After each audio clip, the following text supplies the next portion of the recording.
Amen. Il n'y a pas d'annonce particulière si ce n'est que depuis le premier jour, qui a été béni depuis le premier jour? Est-ce que nous sommes ensemble? Depuis le premier jour, le Seigneur nous a fait énormément de bien. Le pasteur est encore là jusqu'au 4 septembre. Donc pour ceux qui voudront bien, contactez-nous et on verra comment est-ce qu'on pourra organiser un rendez-vous pour ceux qui voudront bien.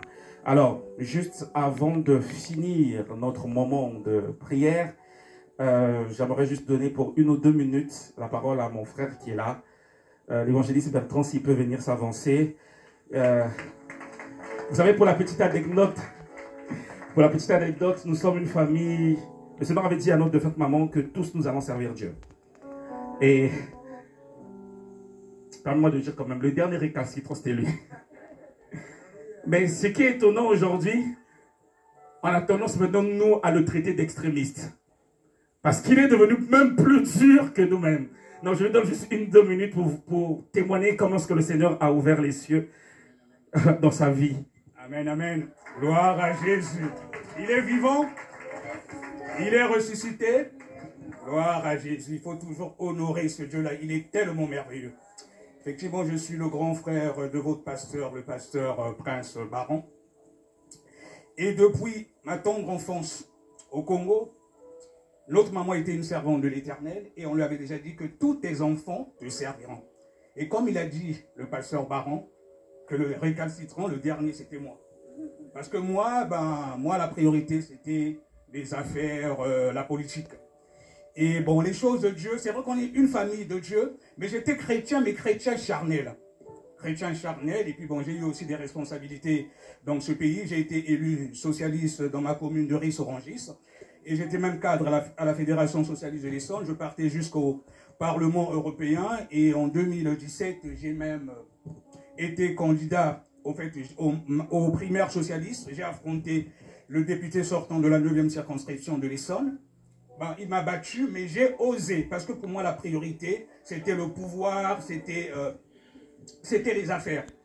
Et j'étais aussi cadre, parce que comme on dit souvent, les gens croient que quand on vient à Dieu, c'est parce qu'on a raté sa vie, non. J'étais cadre à la banque Off Africa, ici en France, une banque qui est présente dans beaucoup de pays, en Côte d'Ivoire, au Mali, Sénégal, dans pas mal de pays. C'était moi qui étais le responsable informatique durant des années ici. Et je démissionne de la banque parce que j'avais eu des opportunités pour négocier certains marchés d'État avec certains pays d'Afrique, profitant du réseau que j'avais au niveau de la banque. J'ai eu à faire quelques voyages, Cameroun, Côte d'Ivoire, Madagascar, pour ne citer que cela. Aussi Angola. Les choses étaient vraiment en très bonne voie. Et il est arrivé un moment, bon, c'est vrai qu'il y a eu la période du Covid qui a freiné un certain nombre de choses, mais après je me suis fait aussi escroquer au Cameroun. Mais en fait, Dieu a voulu me montrer, puisque quand tu as un appel de Dieu, parce que j'avais une vie qui n'était pas en conformité avec la parole de Dieu. Je prends un simple exemple. Aujourd'hui, ça va bientôt faire 3 ans que je n'ai plus une goutte d'alcool dans mon sang, alors que tous les jours, je mangeais au vin. Je mangeais au vin tous les jours et je prenais les liqueurs avant de manger. Et j'avais souvent des problèmes avec mon épouse. Oui, tu bois trop. J'ai dit, écoute, dans la Bible, il dit, ne vous enivrez pas d'alcool, mais soyez remplis du Saint-Esprit.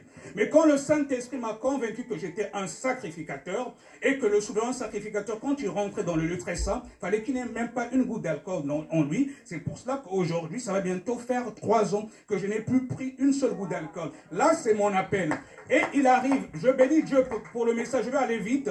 Voilà, je bénis Dieu pour le message que j'ai entendu aujourd'hui, et ça va un peu dans le sens de la thématique, que le ciel s'ouvre. Je veux tout simplement vous dire, le ciel, pour qu'il s'ouvre, il faut aussi vivre en conformité avec la parole de Dieu. Dans le livre d'Ésaïe, au chapitre 59, les versets 1 et 2, on dit que c'est le péché qui met une séparation entre nous et notre Dieu. Il est arrivé un moment bien aimé dans ma vie que tout paraissait sombre. Tout ce que je faisais ne marchait pas. Donc en même temps, au niveau de la politique, on dirait qu'on était en train de me bloquer, d'autant plus que moi, je n'étais pas dans l'horloge et tout ça. Donc, je devais même être maire adjoint, avoir même d'autres postes. Je sentais qu'il y avait quelque chose. On dirait que ma lumière n'allait pas avec mon entourage lorsque j'étais. Donc, j'avais des postes, mais ce n'était pas vraiment dans le sens que je voulais. Mais je voulais tout simplement me montrer qu'il m'avait appelé pour autre chose. Et au niveau de mes affaires, quand j'ai fait plusieurs pays Malgré, lorsque j'ai investi, et puis au bout d'un certain moment, j'ai vu, c'est comme s'il y avait quelques blocages. Je dis, mais Seigneur Jésus, qu'est-ce que ça signifie tout cela? En fait, je voulais tout simplement me rappeler que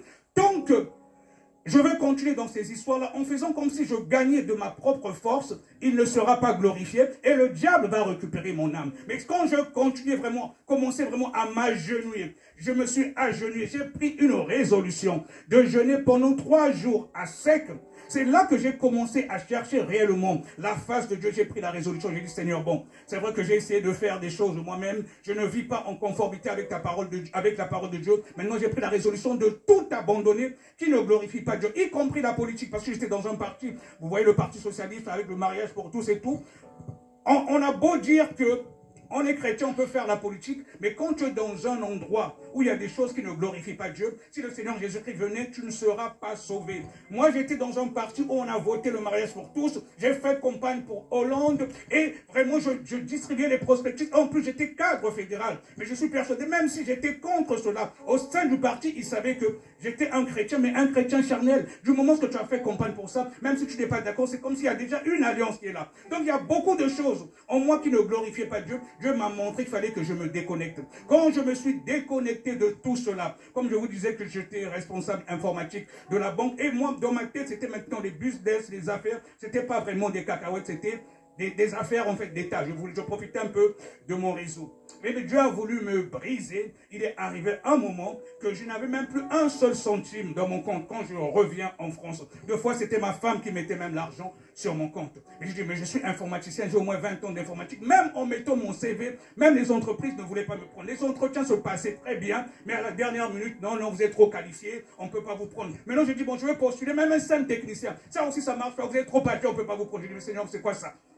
Au niveau des affaires, c'est pas trop ça. Je veux remettre mon CV comme informaticien, ça marche pas. Donc, quand j'ai jeûné pendant 3 jours, et après le jeûne de 3 jours à sec, la semaine qui est venue, j'ai reçu un appel dans la boîte où je suis aujourd'hui. Je suis le responsable informatique d'une boîte française qui est numéro 2 mondial dans son domaine. Et donc là, le ciel s'est déjà ouvert pour moi par rapport à cela. Parce que j'ai pris la résolution maintenant de servir Dieu. Et là, le ciel a commencé à s'ouvrir pour moi. Il est dit dans la Bible de chercher premièrement le royaume des cieux et le reste vous sera donné par-dessus tout. Là, je l'ai expérimenté déjà par rapport à cela, mais ce n'est pas fini, il y a beaucoup de témoignages.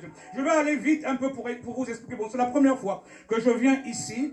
Ben, je suis dans un ministère, bon, le plus important c'est le ciel, mais dans mon ministère, on a un accent particulier sur les délivrances. C'est l'armée de prière et de délivrance. Chez nous, tu peux venir, peu importe ton cas, que tu sois un sorcier et tout, nous on délivre. Moi, il m'arrive 2 fois, un simple audio que j'envoie même au Congo, il y a des délivrances, un simple audio de prière. Comme a dit mon jeune frère Baron, aujourd'hui je suis devenu un peu intégriste parce que je passe maintenant plus de temps dans la prière, dans les jeûnes. Même ceux qui m'ont connu avant, si vous me regardez aujourd'hui, ils voient que j'ai perdu du poids parce que je passe plus mon temps dans la prière et à faire ce qui est dans la gloire de Dieu. Et c'est là que j'expérimente. Tu n'as pas besoin de toucher à quelque chose. Quand tu mets les intérêts de Dieu devant, le ciel s'ouvre pour toi. Il arrive que des gens m'appellent. Je fais une prière à distance et il y a les délivrances. Et par rapport au message que vous avez reçu aujourd'hui, je voulais vous dire, la priorité, tu mets les intérêts du royaume devant et Dieu te donnera le reste. Il n'y a pas de secret. Tu n'as pas besoin d'aller dans la cabale juive où certains touchent les choses de nos jours. Rien qu'avec la parole de Dieu, tu la mets en pratique, je vous garantis. Moi, j'expérimente cela. Et tout dépend de la dimension de foi de ton cœur. Il y a encore environ 2 semaines de cela, j'étais en vacances. J'ai une connaissance qui est venue du Congo, qui m'a appelé. Elle était attaquée comme pas possible. Elle me dit, oh, homme de Dieu, prie pour moi. Ma fille est là. On dirait qu'elle est en train de partir.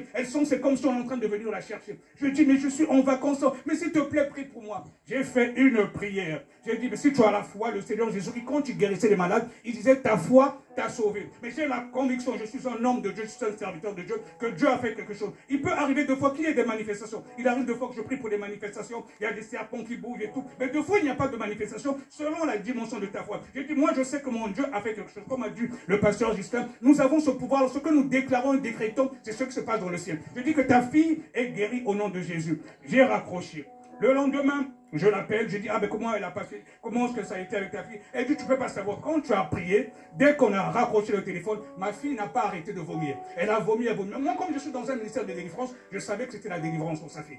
Donc la fille a vomi, elle a tellement vomi, elle a pris peur la maman, elle l'a emmenée aux urgences, ils sont passés la nuit aux urgences. Parce qu'à force de vomir, après il était fatigué. Donc c'était pour la remonter. Mais en fait, ça a été en même temps la délivrance. Et aujourd'hui, elle a même rajouté encore quelques jours avant de repartir au Congo, parce qu'elle est venue sur les vacances, elle m'a même dit qu'elle viendra témoigner à mon église. Donc je voulais tout simplement dire, pour donner ce message, je vais aller vite fait pour ne pas abuser du temps, pour que le ciel s'ouvre pour vous, il faut marcher en conformité avec la parole de Dieu. Et même dans le livre de Deutéronome 28, on dit, voici les bénédictions qui accompagneront ceux qui auront cru en Dieu. Et c'est pour tous les enfants de Dieu. Pareil comme a dit le pasteur, donc tout enfant de Dieu, du moment que tu reçois le Seigneur Jésus comme ton Seigneur et Sauveur, il vient habiter en toi, tu peux chasser les démons. Aujourd'hui, il y a même des chrétiens qui ont peur des petits sorciers. Moi, je vous dis, le sorcier, je peux manger avec un sorcier, il ne va rien me faire. Il ne va rien me faire parce que je connais celui qui vit en moi. Aujourd'hui, j'ai l'assurance parce que je marche en conformité avec la parole de Dieu. Peu importe que tu sois le plus grand occultiste du monde,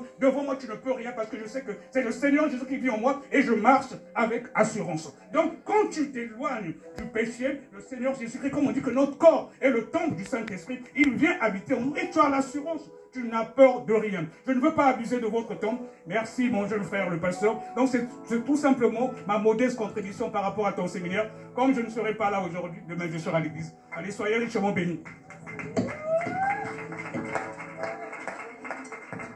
Gloire soit au Seigneur Jésus-Christ pour cette parole. Sans plus tarder, je vais inviter le pasteur Ghislain pour la prière de clôture. Nous sommes au terme de ces instants. Merci. On va se lever. Vraiment, mon cœur est vivement touché pour l'évangéliste Bertrand. En tout cas, à Brazzaville, on a tout fait, bousculer pour qu'il s'accroche. Ça n'avait pas marché. Ça n'avait pas marché. Mais il était docile. Tu l'appelles pour la prière, il vient. Mais après, vraiment, mon cœur est dans la joie. En tout cas, homme de Dieu, que Dieu soutienne ton ministère et qu'il te bénisse abondamment. Lève-toi là où tu es.